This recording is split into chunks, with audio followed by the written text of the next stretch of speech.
My job here is to make your job as easy as possible. Like, I am going to give you the patterns. I'm going to give you the enablement. My job is to make your job as easy as possible. Your job now is to take all of that and you have to deliver. You're listening to the B2B Revenue Executive Experience, a podcast dedicated to helping executives train their sales and marketing teams to optimize growth. Whether you're looking for techniques and strategies or tools and resources, you've come to the right place. Let's accelerate your growth in 3, 2, 1.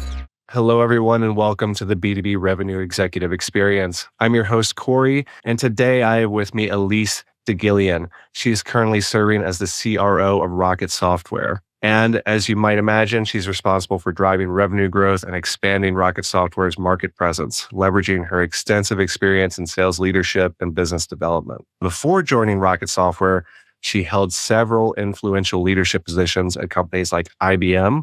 She was also the Global VP of Data and AI and the Global VP of Cloud Expert Services. She also served as Global VP of Sales at ServiceNow, where she focused on helping clients build digital workflows.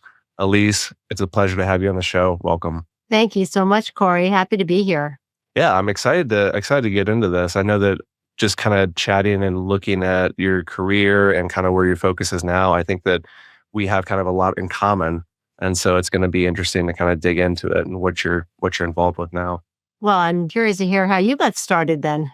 All right. Well, first, I want to focus on you. Help our guests get to know you a little bit better. So, you've had a really impressive career in sales and revenue leadership, from IBM to ServiceNow. I think everyone out there listening, was going to recognize those names and be familiar with those businesses. So can you walk us through kind of how that shaped your career trajectory and how you ultimately ended up now in your current role at Rocket Software? Sure. And it's been a little bit of a non-traditional path because I actually started out as an engineer. I graduated bachelor's and I have a master's in computer science. And I was doing like hardcore assembler programming. I was working on large systems in Poughkeepsie, New York, as part of where I started with IBM. And I guess I always knew more what I didn't want to do than necessarily what I did want to do. So I knew I didn't want to be just sitting behind a desk coding all the time, as much as I loved it. And I think having a technical background was great. I think it's been a solid foundation for everything I've done since then.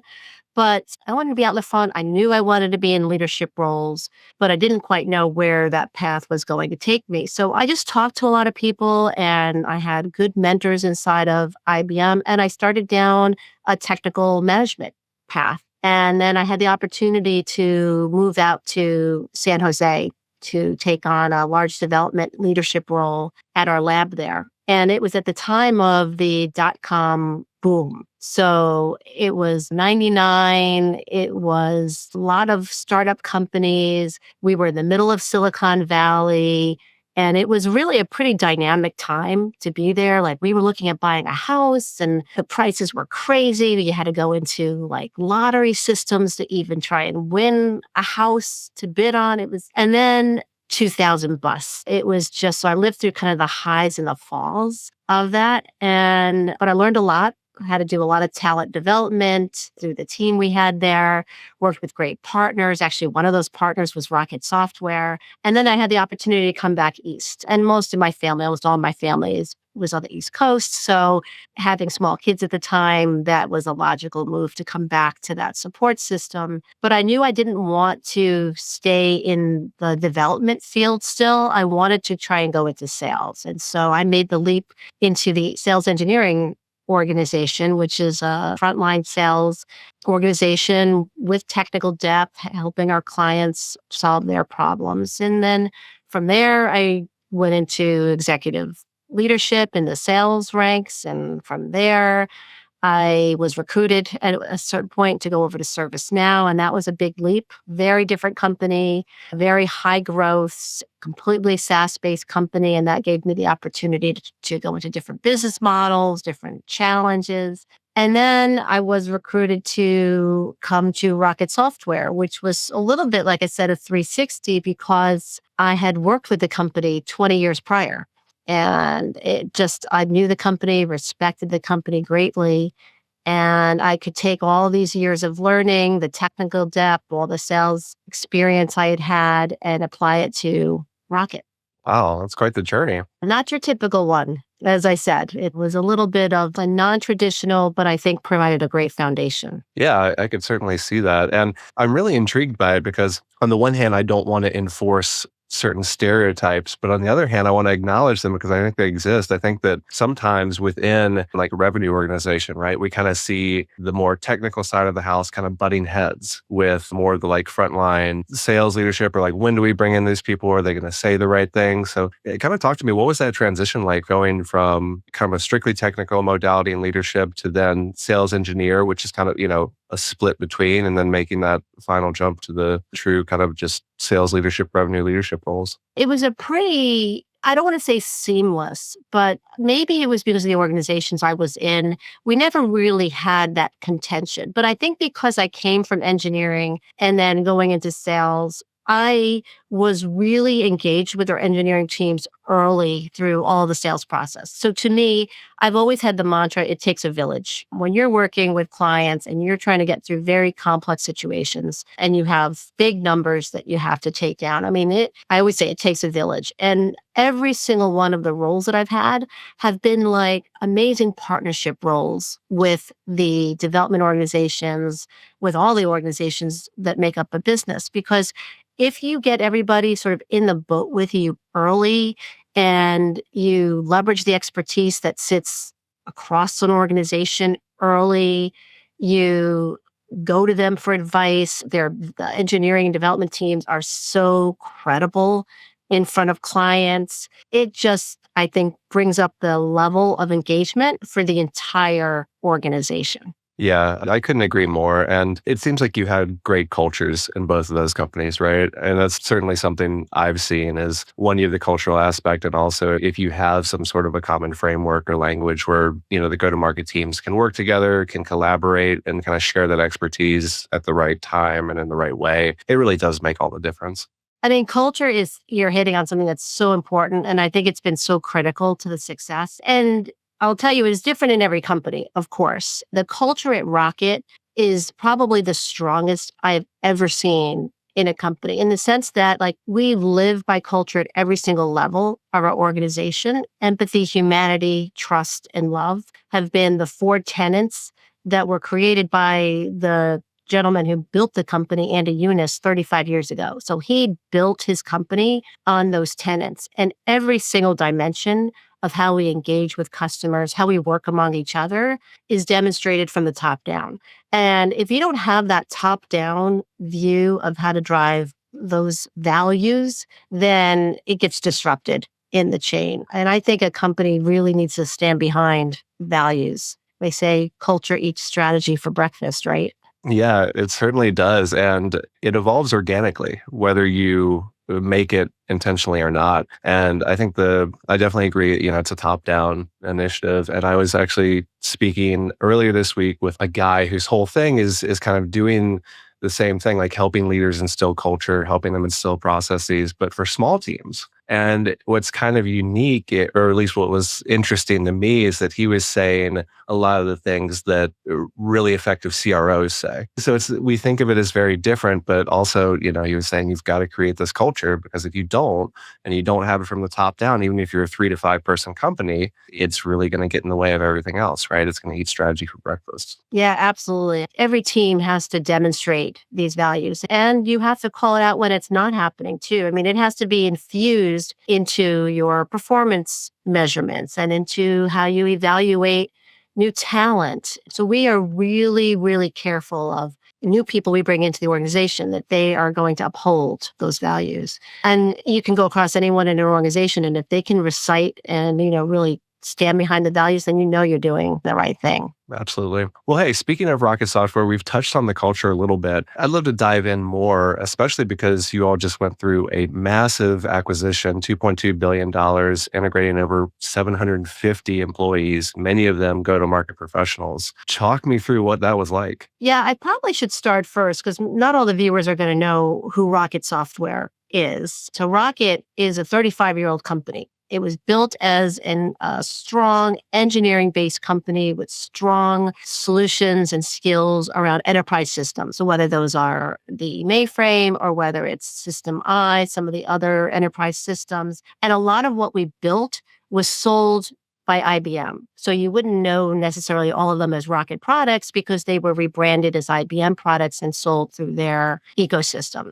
And then through many other acquisitions, we built up a presence where we also had a direct go-to-market model. And so we've been in the space for that 35-year period, helping clients solve really complex issues around enterprise systems, whether it's how to ensure those systems perform, the skills to support those systems. We run many of the Fortune 500 backend systems, whether it's banking, insurance, travel, manufacturing, et cetera. So that's been our core bread and butter. And then we have been on this journey of helping customers through modernization. So these enterprise systems that have been around for decades and run the backbone of all of these industries all need to go through a level of modernization. New technologies have come in, new programming paradigms. And so as customers are looking on how do they modernize, moving to also new technologies and cloud platforms is a big part of their strategy. So hybrid cloud,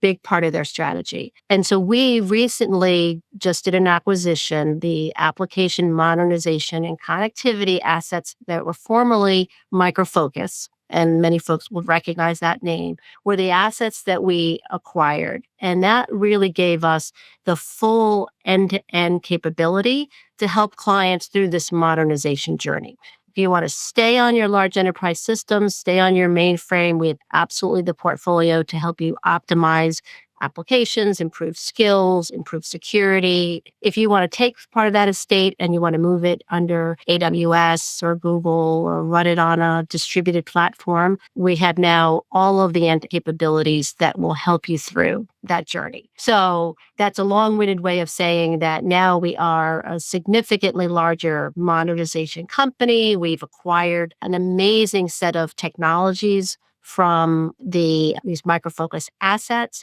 We brought in, 750 more very senior, experienced people who support this environment and this ecosystem. And the go-to-market function has grown significantly in size. That's quite impressive. And while we're getting into kind of the acquisitions, I think sometimes, especially when you have a company like yours and services like yours that are so mission critical to like Fortune 500 companies, I imagine that handling an acquisition like that and making sure it runs smoothly is just going to be critical to assuring clients like continuity and getting those new capabilities in front of them. It's probably equally as important, if more important than the technology you're acquiring itself. I lived through a lot of acquisitions through my time at IBM and a few through ServiceNow. This acquisition was so incredibly important to us because of what I explained, but also because of the size and scale of it. And it was really important that it was a match culturally, right? Going back to that culture and those values, because if it didn't really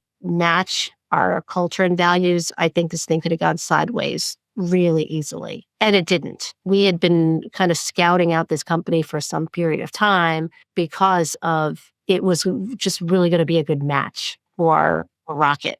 Yeah, no, that sounds fantastic. And so I imagine, like we talked earlier, with culture, that it all top down, right? Starts with the top, starts with leadership. So when you're going out and getting familiar with these companies and kind of evaluating that cultural fit and looking at it from a leadership perspective, how did you identify like potential strengths and challenges of an acquisition like this? Well, to be fair, I came in sort of at the tail end when this was vetted, because as I said, they'd been looking at it for many times over, but it was really understanding how they sold to clients in the market. It was a lot of due diligence in understanding how clients thought about the company, how influential and how important the products were to the future of these companies, the spaces that they cover, and then really trying to get a sense of how does the company itself operate. And Micro Focus itself was a company that's been in business for many years, probably almost as long as Rocket, I suspect, given the strength they have in many, many clients. But all of that is taken into account and quite a bit of due diligence, right? The teams come together. We spent time with them in advance. So even before, as you're building up discussions around this, you meet with the teams, you meet with the leadership teams, you have some closed door sessions, and you can tell right away, right? I guess it's sort of like dating in a way, like you're sort of doing the dance around each other and trying to feel each other out. And you get a really good sense pretty quickly whether or not there's going to be a good marriage. And is anyone out there who's been in a long-term relationship or a marriage, I think would tell you it takes work, right? Even when it's an ideal match, just the idea of bringing that many, like you said, senior, very skilled people, and from a sales perspective, right, of disparate sales cultures, they've probably been trained on different methodologies, completely different processes. So how did you bring all of them together and really unite them around a common go-to-market vision? I'm going to bring it back to the values again. So I mentioned our values: empathy, humanity, trust, and love. This is a company that had been sold and resold and acquired and reacquired. And I think it changed hands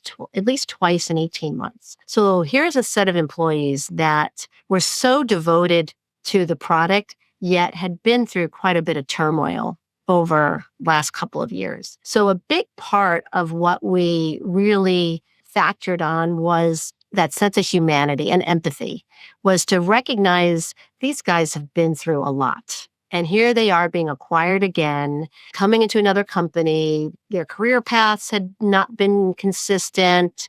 They were probably overlooked for certain things along the way. They were shuttered into certain areas of a business. And we wanted them to feel that they were coming home. So we just decided up front, we had a lot of empathy for the situation, and our message to them was, welcome home. This is where you belong. We sympathize for what you've gone through, but welcome home. And that message was, I think, just amazing coming out of the gate. Like, they recognized that we were serious about the fit, and we listened to them. They came into this with a ton of expertise. A lot of the time I spent with the team was really listening to how they approached the market. What did they need? What was the best way to incent the sales teams, the best way to organize the sales teams? But it was always in a framework of, okay, but this is what we have to deliver together. So it was never going to be, you go do this, we'll keep on doing this, and somewhere down the road, our paths will meet. We were very intentional about setting a go-to-market strategy up front, and then making sure that the teams all realize where they fit very early on. Yeah, I love it. That sounds like the perfect way to go about it. Especially from an uncertainty perspective, right? There's always coming with change. And like you said, an organization that's been bounced around a little bit, people maybe not getting the chances they deserved. It's so critical to make them feel,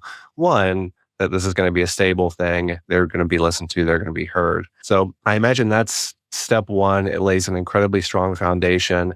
And then fast forward a little bit, the months start ticking by, right? And maybe some people are still riding high and they're like, yes, we're here. This is where I need to be. Maybe some people are starting to have questions because things are different than they used to be. So how did you ensure that momentum and that productivity was always going up instead of floundering? Yeah, it's a good question. So we acquired this company in May. And obviously, there was a lot of upstarts coming on board. They had a really good experience. I say, for the most part, we really did a great job. We are private equity owned by Bain and Co. and Bain Capital. And they really invested a lot of their time into making sure that we were ready to execute well on day one. And that meant their onboarding experience, right? We were really clear that their onboarding experience had to be the best possible. They had laptops on day one. When they turned them on, they got connected right away. If they didn't get connected right away, they knew where to go to help right away. Credit cards were working. They could get onto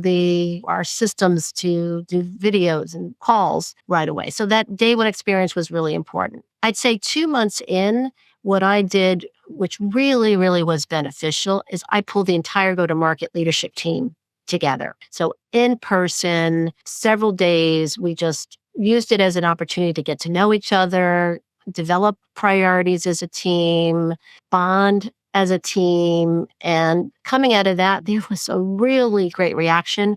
We were one Rocket. So it wasn't Rocket and AMC. We recognized we still had to go to business somewhat similar, but we were coming together as one Rocket team. And we really used that mantra through the rest of the summer. And then in September, the team came back together again, brought the leadership team together with all of Rocket at that point. So there was a really conscious effort to spend a lot of in-person time together. And then we built a second half plan with the team as part of like part one of the integration. And then January became part two of the integration. And we just came out of our SCO. We had 650 folks at our sales kickoff. Amazing. And what I didn't realize when this team came together, it was global. So it was everybody across the organization in one place, that the team that come over with the acquisition, it was the first time in 7 years that many of them had been face to face. And 7 years.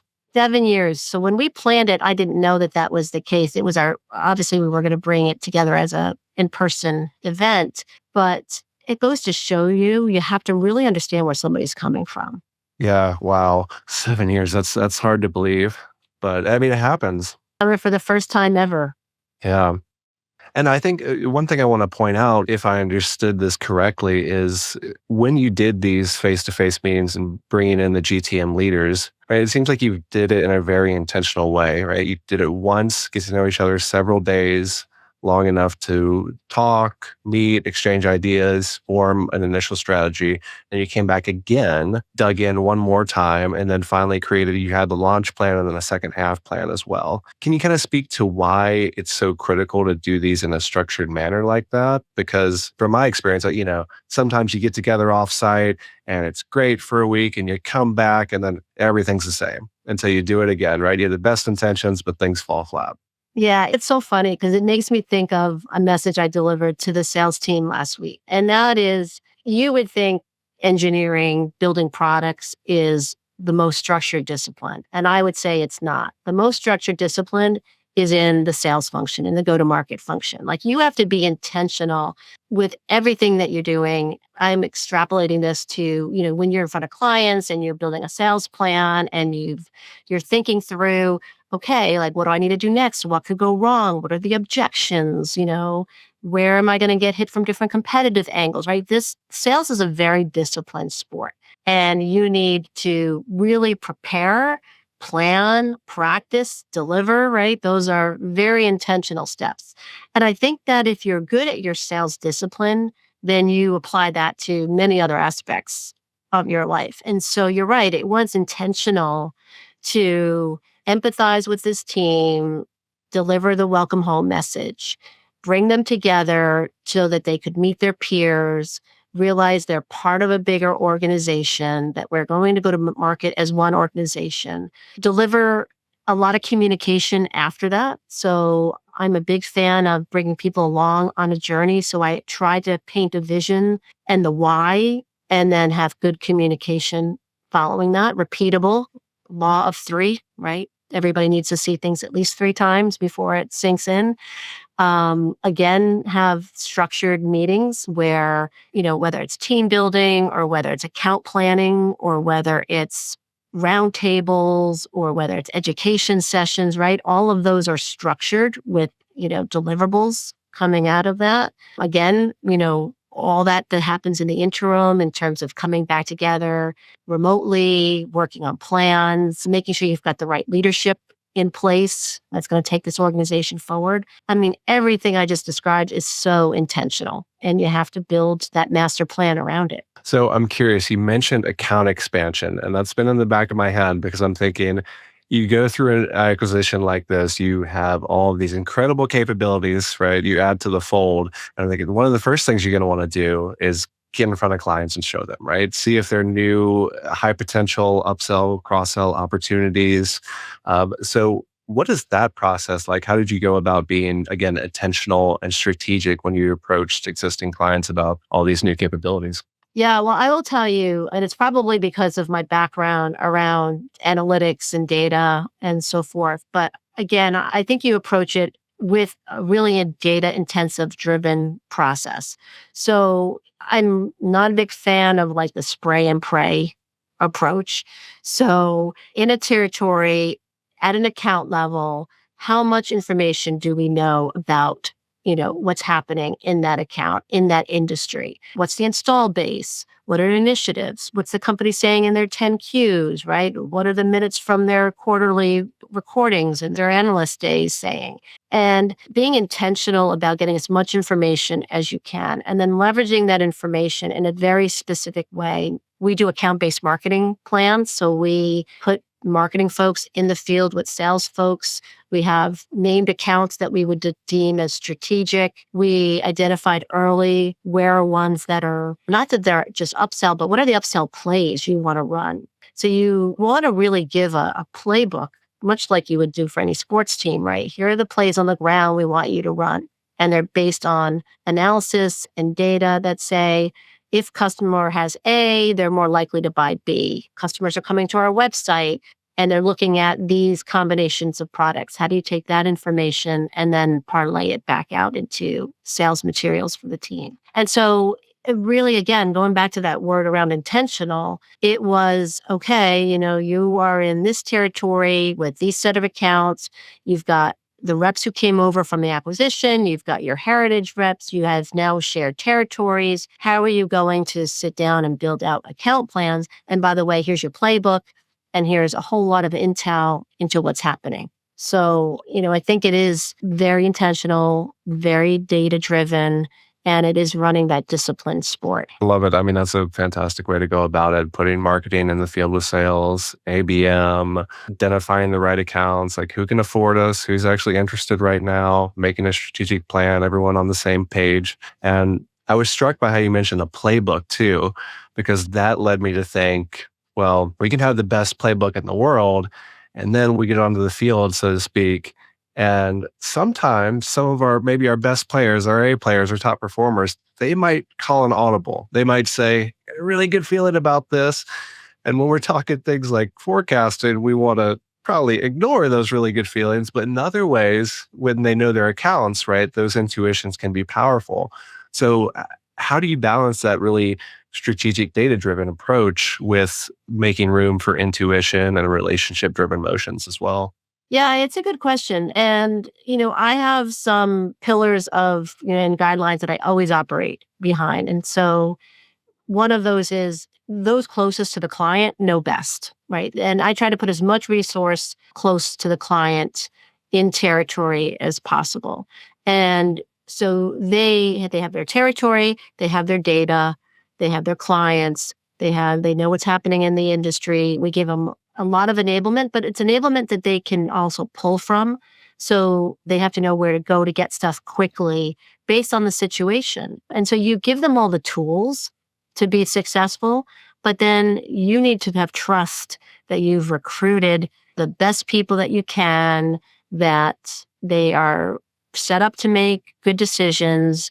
You are backing them with success. And so I like to put a lot of ownership on the team to say, listen, my job here is to make your job as easy as possible. Like, I am going to give you the patterns. I'm going to give you the enablement. I'm going to give you the ecosystem. And that includes people inside of Rocket and our partners. My job is to make your job as easy as possible. Your job now is to take all of that and you have to deliver. And so we have a bond, right? It's like it's a handshake. And that's exactly what I said to the team last week. And so I said, like, this is my responsibility to you.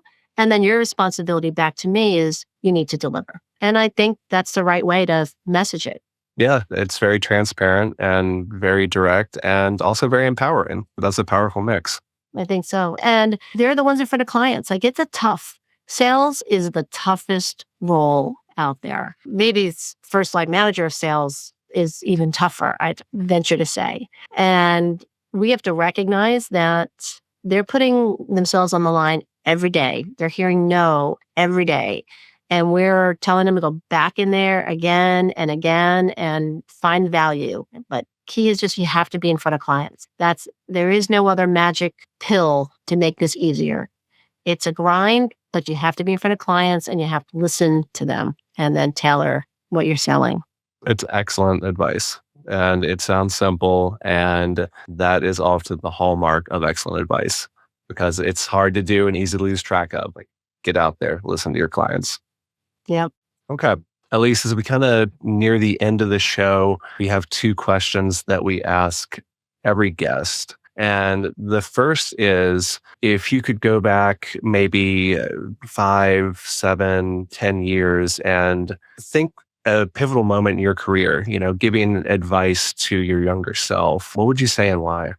I probably would have, I'm sure you hear this before, taken more risks. I was at IBM for 25 plus years. I was a second generation IBMer.